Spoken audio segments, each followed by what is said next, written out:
and the prince of evil spirit, great deceiver of the world, he who at the blessed Jesus once his deadly weapons hurled, cometh with unwanted power. And here we reach the point, support for a uniform day of rest.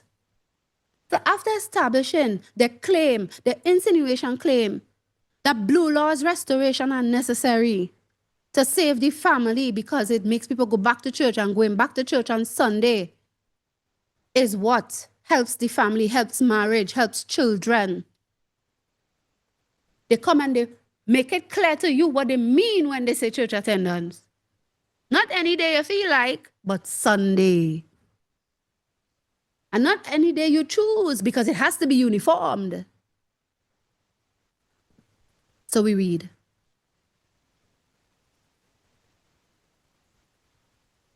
Let me just read what Sister Ashley said here, and Sister Amy, I think. I'm now seeing it, right?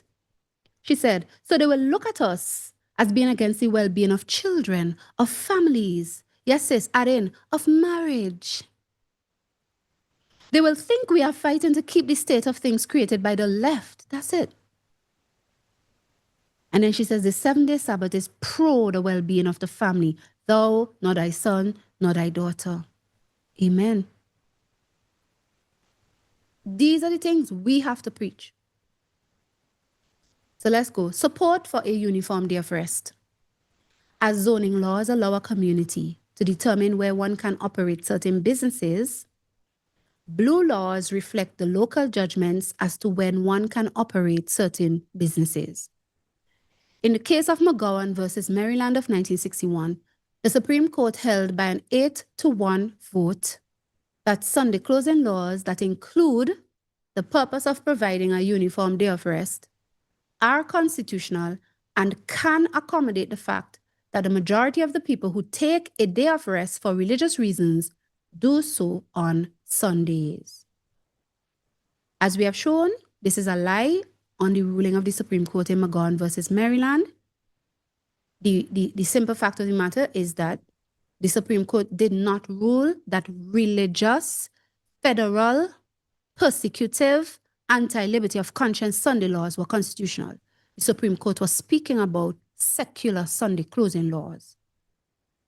These were laws that did not interfere with people's liberty of conscience, even though, yes, they acknowledged the most popular in terms of what the majority, whether religious or non-religious, the court said the majority of people use Sunday for going to the beach and doing this and doing that. And yes, they acknowledged Sunday, but it was not a ruling on a law in Maryland that was a religious Sunday closing law that was anti-conscience. So they were not ruling what Heritage wants to be constitutional. They were not ruling that. As a matter of fact, as I told you, the very last paragraph in a part of the ruling, before they go into the whole law that they cited, and so the very last paragraph, the Supreme Court was clear to say, we are not saying that there may not be a Sunday law that is against the Establishment Clause. We are not saying that. If it could be shown that by its feature and by its operation, it does establish religion and it does prohibit the free exercise, then it would be unconstitutional. So I find it very disingenuous and very dishonest of the people at Heritage Foundation to be claiming this about McGowan and Maryland. And they're not going to catch me in that lie, by God's grace.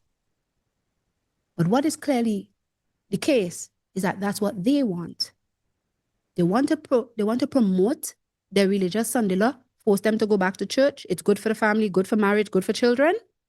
So they lie on the Supreme Court's ruling, giving the impression that what we're asking for is constitutional. It's fine to have a uniform day of rest as Sundays, to even send people back to church through the law. It's fine. It's constitutional. That's what they're claiming. But it's not true. And that's why they won't get through, because just like I see it, others could see it and they will fight them back. And so what they will need is the miracles to help them. They continue. Massachusetts, for example, requires that, quote, every employer of labor engaged in carrying on any manufacturing, mechanical or mercantile establishment or workshop shall allow every person at least 24 consecutive hours of rest in every 7 consecutive days. So that doesn't say you must do it on Sunday. They continue. Day of rest laws limiting commercial activity are usually found in less densely populated counties, although restrictions on alcohol sales are more widespread. Though greatly diminished, blue laws persist in some form in close to 28 states. These places serve as a sort of legal reservoir. Once their day of rest laws are abolished, they're very hard to restore. So what is interesting here is that they do acknowledge that blue laws over time in the history of America have been greatly diminished. And I showed you that last week. There are some remaining in states, and they say once their day of rest laws are abolished, they're very hard to restore. What are they talking about? Well, if they were only concerned about secular Sunday closing laws, they wouldn't even say that. Because what's hard to restore about that? The fact is, the day of rest laws that currently exist in the states, for the most part, the Sunday laws that exist, the blue laws that remain, they're secular. And it is not a secular Sunday law they want to restore. That is not what they're complaining about being hard to restore or very hard to restore. They're complaining about religious Sunday laws being very hard to restore, the kind that will force you back to church on a Sunday. You see? This is what is going on. A uniform day of rest that limits commercial activity can provide temporal boundaries that help communities to set aside time for religious observance, family gatherings, outdoor activities, and rest. So notice, they don't just want a Sunday closing law that limits commercial activity. They want one that is for the purpose of religious observance, setting aside for religious observance, setting aside time for religious observance. Again, we showed you the whole argument about going back to church on Sunday.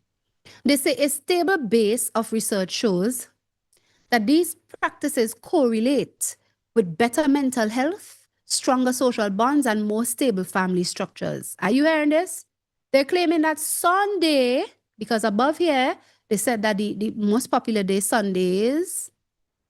They're claiming that Sunday, going to church practice, correlates with better mental health, stronger social bonds, and more stable family structures. How? You transgressing your Maker's commandment and expect to have mental health when you're in transgression, when you're in enemyship with your God, with the carnal mind that is enmity at God. And because it is not subject to the law of God, neither indeed can be, Romans chapter 8 and verse 6. You think you'll have better mental health from that? You have no justification by faith, giving you the spiritual mind, bringing you into obedience to all God's commandments, including the 7-day Sabbath, which is peace with God. The law is peace. Great peace have they which love thy law, and nothing shall offend them. Justification by faith brings you into peace with God, which brings you into law keeping. And you think you'll have better mental health going against that with Sunday, transgressing God's law? You think you'll have stronger social bonds with each other because you all follow law forcing you to go to church on Sunday when you are forced, when you don't even want to in some cases, and you are encouraging your family, if you're saying, come, let us go, we have to go, you're encouraging them into the breaking of the commandments of God, that is going to create stronger social bonds. If you can encourage them into disrespect and flaunting of their Maker's law, what respect and strong social bond will they have with you who are just man? You're not their maker. And what stability could there be when family members are encouraging each other to transgress the law of the father of the family, the creator? His law, the 7-day Sabbath. With the advent of on-demand delivery, shopping can be shifted easily and conveniently to other days of the week. By restoring a common rhythm of rest and reflection, community rest laws could help to reverse the trend toward, quote, spiritual homelessness and foster the social habits necessary for communities to cohere and flourish. The spiritual homelessness that is in the community, that is in society, that is in the states, that is in the country, is because people are not converted. They are not spiritually minded because they are not justified, created by the faith of Jesus Christ that gives the spiritual mind. And so they have no heart to walk in God's statutes, his judgments, his laws, and they are not at home with him. And they are not in obedience to his commandments, which would include fellowshipping and assembling with one another on the Sabbath day.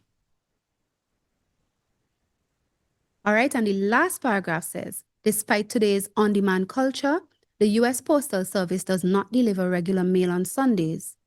Most organized youth sports avoid Sunday competitions, and most banks are closed on Sundays. What they don't tell you here is that there are still some sporting activities that take place. There are still many exceptions to even secular Sunday closing laws in different states with respect to activities, gas stations open to sell gas, places open to buy certain things that are facilitated by certain events or activities that are allowed to open, and like beach activities and so on. They're not telling you that. They're giving you the impression that for the most part, everything is closed on a Sunday. That's not true.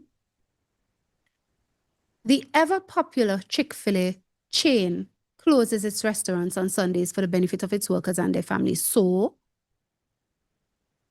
there's KFC closed, they're popular too. There's Burger King closed, they're popular too. The Starbucks closed, they're popular too. When new planned communities or transitioning communities form, they should consider adding rest days as part of their master plans for balanced and thriving community life. And this is where the entire Sunday section ends. But I hope that you have seen that it was tied, brethren. The call for support for a uniform day of rest was tied to strengthening the family by tying it to blue laws, which they claim statistics show made people go back to church, made them more religious, made them more likely to marry, made them more likely to be able to benefit their children because they have a religious orientation going to church on Sunday. So this is clearly a religious Sunday law being called for, a religious Sunday law. Let's bring this back up here.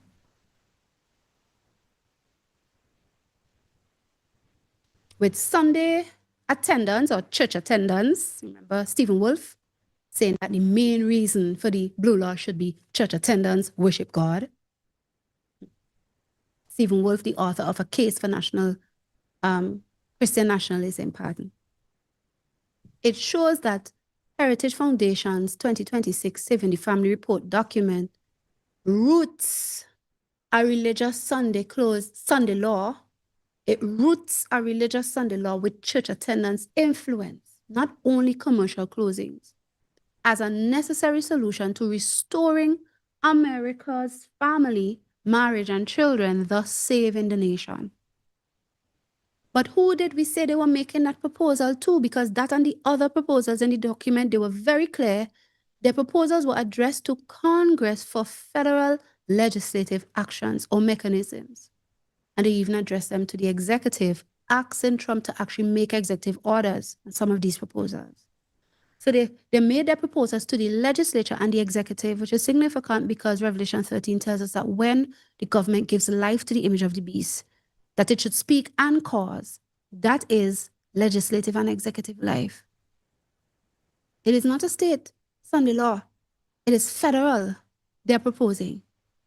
We saw also in the document that their proposals are rooted in destroying the climate change hoax, because they make it clear that those policies cannot stand if they're going to save the family, because climate change alarmist policies are antithetical to the family being saved because it directly says stop having kids. It directly says children are a burden on the earth. It directly says more children means more carbon emissions, and that will destroy the climate.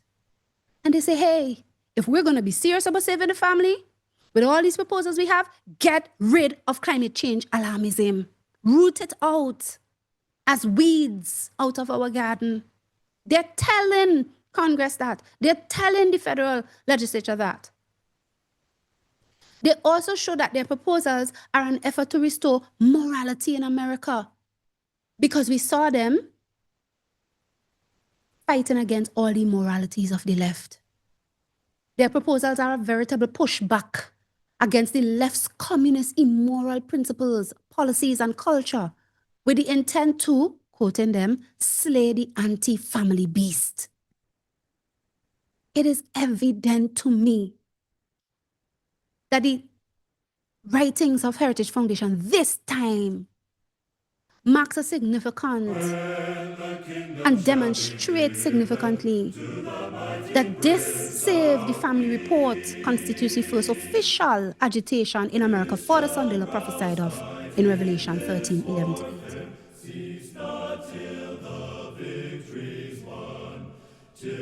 I hope the exercise was helpful, and I will post all the slides in due time. He alone who thus is faithful, who